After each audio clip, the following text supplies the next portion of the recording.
Hey guys, welcome to the review of Cult of the Lamb for PS5, PS4, Xbox One, and PC, released on 11th of August 2022.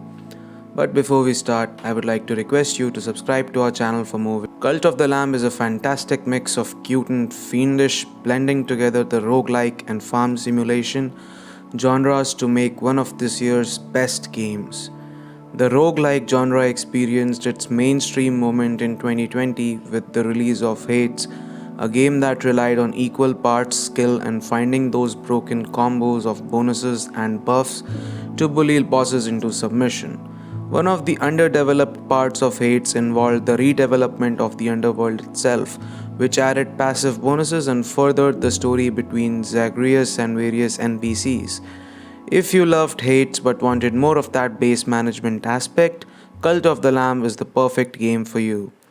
Developed by Massive Monster, Cult of the Lamb is a cult simulator game in which players take control of a lamb who is reborn as a prophet for an entity known only as the One Who Waits. Powered by the new god, the Lamb has to build a flock of loyal cultists while striking out on crusades against the four bishops of the old faith, the religion that eradicated his kind and imprisoned the One Who Waits. By maintaining their cult's faith and tending to their earthly needs, the Lamb not only gains more power but also learns more about the strange entity they serve. The obviously dark themes are balanced somewhat by the adorable art style of the game, with the wide-eyed lamb leading his following in ritual chanting before suddenly levitating and presiding over a dark ritual where ichor flows from the blank eyes. Time in Cult of the Lamb is split evenly between crusades and cult management. The Lamb has two main resources during his crusades: melee weapons with different strengths and attack speeds, and curses that usually provide some sort of ranged attack but require fervor dropped from enemies to recharge. The Lamb will also randomly find tarot cards that provide extra buffs, such as increasing attack speeds or temporarily increasing their life during that run. Players will also have the option to switch out their weapons and curses randomly during the runs, with the benefit of the new weapons having a higher level and therefore a higher default strength. Like other roguelikes, a good run often depends on a bit of chance. Players can unlock different types of weapon as their cult grows, unlocking necromantic or vampiric variants of their weapons at random. Often, the key to a good run will be getting a good weapon right at the start. While picking up stacks of tarot cards will help with the runs, the cards themselves won't make up for a lousy draw of a starting weapon. As such, I'd say that Cult of the Lamb leans a little more on skill than Hades did. You could make just about any weapon in Hades work with the right combination of buffs, but Cult of the Lamb doesn't have that baked in advantage. It does make beating the bosses in Cult of the Lamb a little more satisfying when you do so with an unbuffed dagger, and the game isn't quite so punishing that you need a combination of strong buffs to advance. The other half of Cult of the Lamb is its cult management system, which involves recruiting followers and using them to collect more resources and simultaneously growing their religions for a fervor. Your cult following is your biggest asset in the game. Not only do they provide the bulk of the grunt work back at your cult's commune, they also provide the lamb with the faith needed to unlock stronger weapons and abilities. A follower can even level up over time, becoming more fervent and more useful for going out on missions to retrieve rarer supplies or temporarily transforming into demons that accompany the lamb on crusades.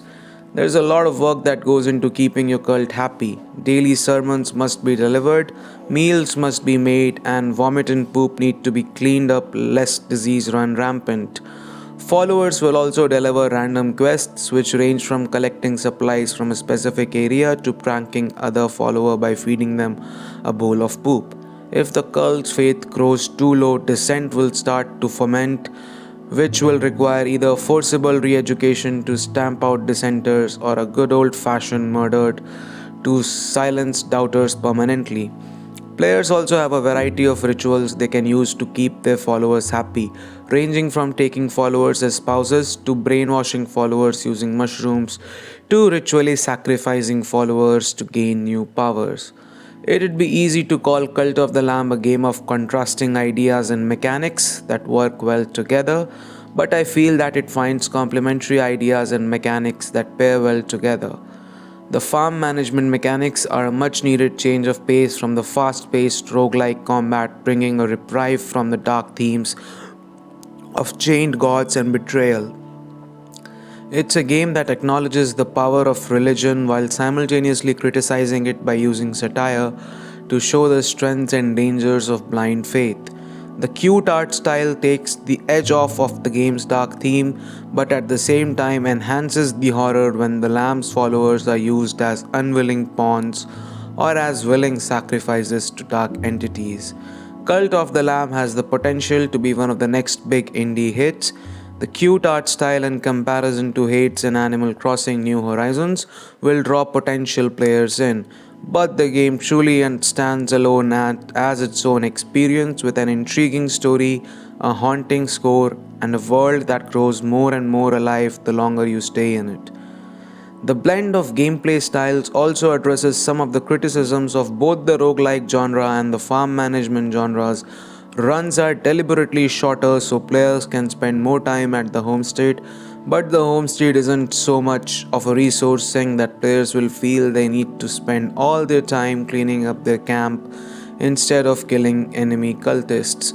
Cult of the Lamb expertly balances a number of different mechanics, themes, and gameplay styles to create a fiendishly good time, making this game a hauntingly fun escape.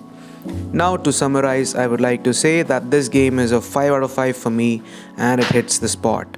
That's it for this video. I hope you guys enjoyed it, and if you did, please like and share the video and subscribe to my channel.